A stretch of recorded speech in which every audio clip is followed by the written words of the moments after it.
é evidente que existem pessoas que são resistentes a crenças que outras pessoas têm, como por exemplo, há pessoas que acreditam que o homem foi à Lua, já outras não. Neste e em outros casos, acreditar ou não é perfeitamente aceitável, pois cada um tem o direito de acreditar no que quiser. Porém, no meio destes que não acreditam, existem aqueles que até querem acreditar, mas não acreditam porque falta uma ou duas dúvidas para serem respondidas. Trazendo essa ideia para as coisas de Deus, sabemos que existem aqueles que não querem acreditar por nada, e também os que falta apenas aquela resposta de uma pergunta para ele crer, e uma dessas perguntas pode ser esta: como Deus pode perdoar um pecador como eu, que fiz tantas coisas erradas contra muita gente, e até contra Deus? Como?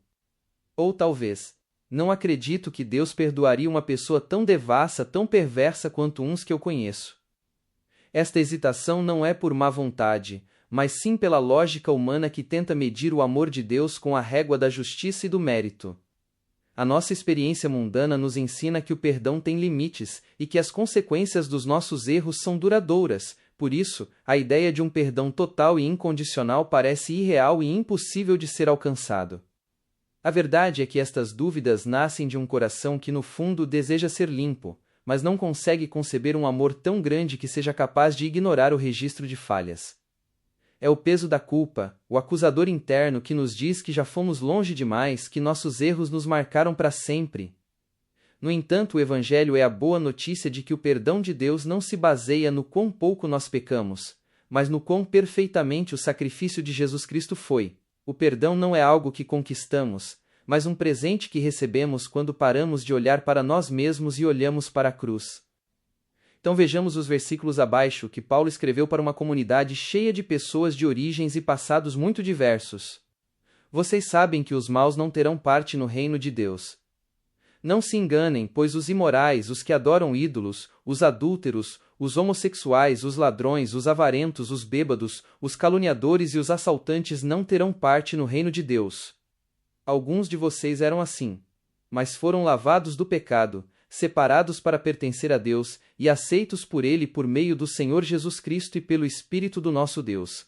1 Coríntios capítulo 6, versículo 9 até 11. Percebam que, de fato, pessoas que estão associadas com a prática do que é errado não têm parte no reino de Deus, mas algumas que têm parte foram assim. Mas como? A resposta é que Deus não tem associação com o erro/pecado, mas Ele ama a pessoa/pecador. Se continuar lendo o versículo, vai ver que o Senhor lavou e separou o pecador para Ele. Para entender a profundidade desse perdão, precisamos ver o que a Bíblia chama de justificação. Ser justificado significa que Deus, por causa de Jesus, nos declara justos, como se nunca tivéssemos pecado. Não é um faz de conta, mas uma troca real e legal. Ele pega nossos pecados e nos dá a justiça de Cristo. O profeta Isaías já falava dessa graça séculos antes, mostrando que, mesmo que os pecados de alguém sejam tão vermelhos quanto a escarlate, eles se tornarão brancos como a neve, e se forem vermelhos como o carmesim, se tornarão como a lã, conforme está escrito em Isaías capítulo 1, versículo 18. Esta é a essência do perdão, uma limpeza completa e uma restauração total da nossa relação com o Criador. Deus tira todos os pecados do homem, pelo sangue do sacrifício de seu Filho Jesus. Lava e separa todo aquele que crê. Ele veio buscar os pecadores. Eu não vim para chamar os bons, mas para chamar os pecadores, a fim de que se arrependam dos seus pecados. Lucas capítulo 5, versículo 32. Esta não é uma declaração de que Deus ignora a maldade, mas de que Ele é misericordioso e não deseja a morte do perverso, mas que ele se converta dos seus maus caminhos e viva, como nos diz Ezequiel capítulo 33, versículo 11. O amor de Deus é tão grande que Ele providenciou um caminho para que a justiça fosse satisfeita, e o pecador fosse salvo ao mesmo tempo. A justificação é a chave para responder à pergunta: como Deus me perdoa? Ele perdoa porque a dívida foi paga, e o preço foi o mais alto possível, o próprio Filho. Por isso, a Bíblia ensina que a salvação é pela graça, por meio da fé, e não é obra de nós mesmos, é dom de Deus, não vem das obras, para que ninguém possa se orgulhar, como diz em Efésios capítulo 2, versículo 8 até 9. E o que acontece com nossos pecados depois que somos perdoados?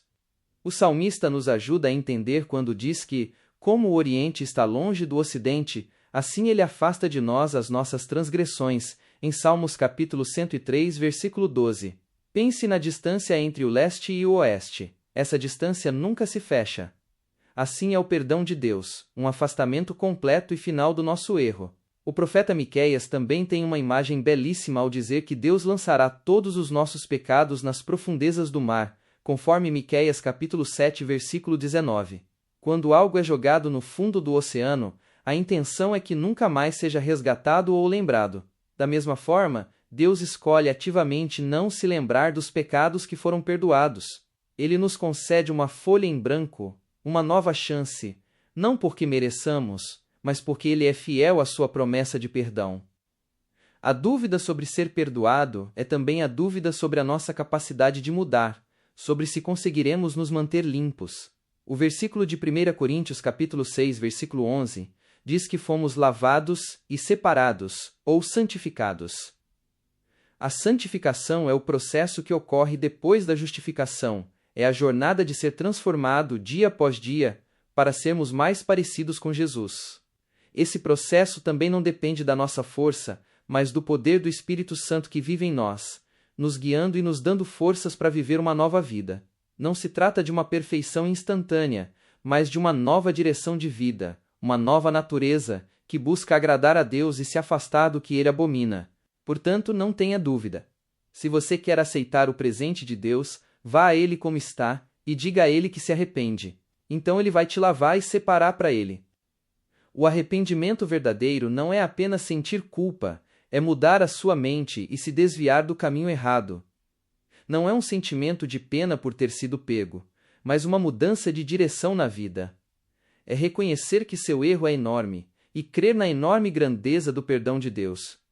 Essa atitude de voltar-se para Ele é o único passo que nos cabe. A limpeza, a justificação, o selamento, tudo é obra de Deus. Ele não exige que você se torne bom antes de vir. Ele apenas pede que você venha. Talvez alguns pensam que podem se lavar sozinhos, mas pense bem, como uma pessoa suja de lama até os cabelos pode se limpar sozinha? A única coisa que pode limpá-la é a água, que se mistura com a lama e leva para longe. O único que pode lavar um pecador é Deus. Afinal, como um sujo pode se limpar a si mesmo, se até suas mãos estão sujas? Como o impuro pode se limpar a si mesmo, se não há nada puro nele? A palavra de Deus em 1 João capítulo 1, versículo 9 é clara. Se confessarmos os nossos pecados, Ele é fiel e justo para nos perdoar os pecados e nos purificar de toda injustiça. Não há condicional de que você precisa arrumar sua vida primeiro, nem de que você precisa ser perdoado pelos outros para que Deus o perdoe. A única condição é a confissão e o arrependimento sincero. Quando você diz, Senhor, aqui está minha vida, pegue-a. Ela é sua, pois eu não sou capaz de conduzi-la. Ele a pegará, e colocará cada coisa em seu devido lugar. Pouco a pouco. O perdão de Deus não é um prêmio para quem é bom, mas um remédio para quem está doente e precisa de cura. A justiça de Deus foi satisfeita no Calvário, permitindo que a sua misericórdia fosse derramada sobre a humanidade. Se olharmos para a própria Bíblia, veremos exemplos de pessoas que cometeram erros gravíssimos e foram perdoadas. O rei Davi foi um adúltero e um assassino, mas ao se arrepender de coração, Deus o restaurou, conforme lemos em 2 Samuel. O apóstolo Paulo, antes de se converter, perseguia e matava cristãos, mas pela graça de Deus, ele se tornou o maior missionário da história da igreja. Até mesmo Pedro, um dos discípulos mais próximos de Jesus, negou o Mestre por 3 vezes na noite em que ele foi preso. Contudo, Jesus o perdoou e o restaurou, mostrando que a falha, mesmo em momentos cruciais, não é maior que a graça de Deus. Estes exemplos não dão licença para o pecado, mas mostram a profundidade do perdão para aquele que se arrepende. O convite de Jesus é para que a pessoa, independentemente de quão devassa ou perversa ela ou alguém que ela conheça tenha sido, venha a Ele. O Evangelho não nos salva do pecado para que continuemos pecando. Somos lavados e separados para vivermos uma vida nova, que agrada a Deus. A liberdade que Jesus nos dá não é a liberdade de fazer o que quisermos, mas a liberdade de fazer o que é certo, sem estarmos mais presos e escravizados pela nossa natureza pecaminosa. É uma liberdade para amar e servir a Deus, e não para voltar aos velhos hábitos. A mudança de vida que acontece após o perdão não é a causa da salvação, mas a prova de que a salvação realmente ocorreu. A nova vida que o Espírito Santo nos permite viver é a resposta para a graça que nos foi dada. É um convite para uma vida de santidade e de propósito, em resposta ao amor inesgotável que nos alcançou em nosso pior momento. O amor de Deus não é um amor que aceita o pecado, mas é um amor que alcança o pecador para tirá-lo do pecado, transformando-o completamente por dentro. Este é o poder do Evangelho, transformar aqueles que eram assim em filhos perdoados, justificados e separados para o reino de Deus. A certeza do perdão não está na nossa capacidade de nunca mais errar, mas na fidelidade daquele que prometeu nos perdoar e nos lavar completamente. O presente da graça está disponível. Para terminar, um versículo para meditar. Ele fala sobre a vida após o perdão, que uma vez perdoado e livre do domínio do pecado, o cristão não usa essa liberdade como uma desculpa para pecar novamente e fazer o que seus desejos mandam, mas escolhe o que é bom e edificante, evitando ser escravizado por qualquer coisa que não seja a vontade de Deus. O perdão de Deus leva a uma vida de responsabilidade e santificação. Aqui está ele. Alguém vai dizer: eu posso fazer tudo o que quero. Pode sim, mas nem tudo é bom para você. Eu poderia dizer: posso fazer qualquer coisa, mas não vou deixar que nada me escravize. 1 Coríntios capítulo 6, versículo 12. Se gostou do assunto, deixe o seu like e se inscreva para mais vídeos.